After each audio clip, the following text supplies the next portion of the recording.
Welcome to this session. My name is Peter. As Dr. Ciro had pointed out, the main objective was to develop a biodiversity information system for improved ecosystem and development planning. We have built the platform upon existing tools that were created through the finance of JRS.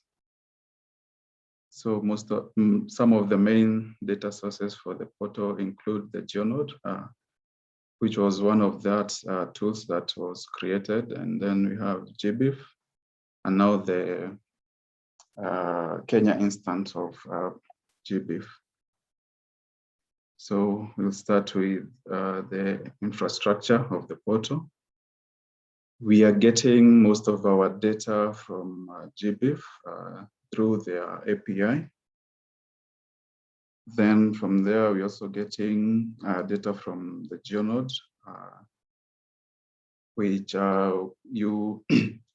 which we pull that data from the layers created using the occurrence plugin that we customized to only pull data within Tana River region. So our main source is GBIF. We all know the open access that GBIF has enabled most of the information, biodiversity information, shared around the world. And this is made possible through the three main components. The first one is the registry. Of course, most of the partners of the authorized participants have access to this registry where they can upload their data which they have collected from the different sources. Then, given that we have a lot of institutions around the world, the data that is collected is then formed into given technical protocols and indices that allow users to download this data directly from GBIF. Once the data is entered into GBIF through the registry, it goes to the index and then the data processing. So this is where, as the technical guys, you used the API to get the data processed in GBIF. You see, when the data is uploaded, you have to process that data, and then you're given a way to consume that data through the API.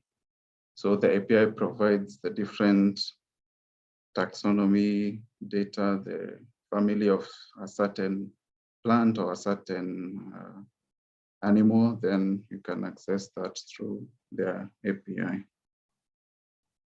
Then we go to the second source of the data into the portal, which is the Biodiversity Atlas, which was created, which is an existing platform that we have used to collect the data into our portal. The platform has layers where different authorized users create the different layers. They might be for Tana River or other regions, given this is a platform that is used all over Kenya. So different users can upload different layers and maps in the platform. For Tana River Basin, we only select the layers that are within the Tana River Basin. So behind this portal, we've used the Geonode, which uses different technologies in allowing users to access the data. Mostly, the main component is it's built upon Python, which uses Django, the GeoServer, and Postgres to store the information, as we see from the structure. So in the portal, as Kevin has shown us, we have different layers. And in this portal, you can search the layers using the search functionality that is provided. You can have them in different categories, maybe roads, rivers, etc. And then these are then consumed in the portal, and users can even download the different layers that are there and make informed decision from the uploaded layers. We've also gone into using a customized occurrence plugin that we created using the QGIS platform. And this plugin enables a user to connect with GBIF and query information or data and occurrences that are found within the Tana River Basin. So a user can make a different search using either the institution code or the scientific name, etc. Then they can populate a layer using the plugin and download download the layer or save the layer in their local machines. And then if they are authorized, they can upload this layer to the Biodiversity Atlas that we have seen previously. So the plugin, we've named it Tana Rivis. It mirrors the occurrence plugin on the GBIF, on QGIS, and a user can either specify the scientific name or if they have the taxa key to make queries. So when loaded, the plugin, as you can see on the screen, provides only data within. We have managed to customize it into giving only information or the occurrences found within the basin. And like Kevin pointed out, we will create a boundary that shows for a user that they can see this is only within a certain area. So from those different three sources, the Geonode, GBIF, and the plugin, we've been able to come up with the portal, as Kevin has demonstrated. So the portal itself, we've managed to use the content management system, which is WordPress, because it will be easier for users to upload their content, and obviously there will be authorized users to upload different contents once they're approved. And yeah, that is it for the technical presentation.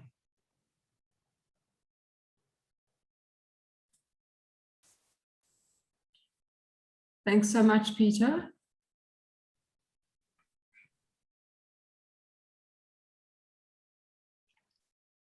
Okay, it's a really great session this morning.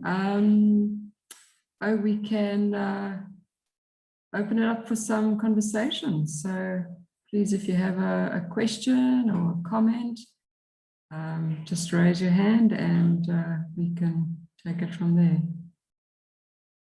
Astrid. As always. Welcome. You've got some great insights and knowledge and experience, so we always welcome your contribution. Thanks a lot for these nice presentations. I was just wondering why you only tackled one river system in Kenya. So are there already other biodiversity systems for other river basins in Kenya, or is it the first one? And if it's the first one, do you want to expand it to the whole of Kenya? Okay, thanks for the question. This is really the first one, and of course, starting this kind of project, we don't have the capacity to start doing the whole country, and we picked on one basin to make us learn, And maybe from there, with the experience and with the knowing how to do things, maybe we can expand, or somebody else who has the capacity could expand. Yeah. But also something also about the Tana River Basin is just because it is so important to Kenya, and there has been a lot of interest, and also it has attracted other projects, many other projects in the past. So we thought that it was a good candidate to start with. Yeah. And you also said that you had foreseen some gap filling as for the data. So I suppose this is not already there. So which data did you sample to fill the gaps, and when will they provide it? So actually with the gap filling, we had different specialists working in their areas, and especially this was in biodiversity. So they work and they would tell us, okay, if it's geographic, then they would pinpoint which are the geographical areas which probably need more attention. And these were either addressed by mining the data which is existing, or because we also had three opportunities to go out. When we went out, then it was easy to do the planning in such a way that we would be addressing that particular area. Of course, sometimes it works, but as you know, if you have been in the field, and especially with biodiversity, you may go there and still not get what you are looking for. But I can say that at least some of the areas we visited, we unearthed records that some have not been reported for many decades, and some actually were new. And so that was really quite satisfying, and just seeing all that on the ground. And from the data flow, you then submit this data to GBIF and harvest them back for your portal, or would you the first publish them in your portal and GBIF harvests them from there? For all the GBIF suitable data, it first goes to GBIF through the Kenya portal, which is actually, it has an instance of GBIF. So it's a toolkit. So once it's published there, it goes straight to GBIF anyway. And then the portal harvests it back, because there is, of course, the quality control and many other things that GBIF does, which really cleans up the data so that when it comes, it's meeting international.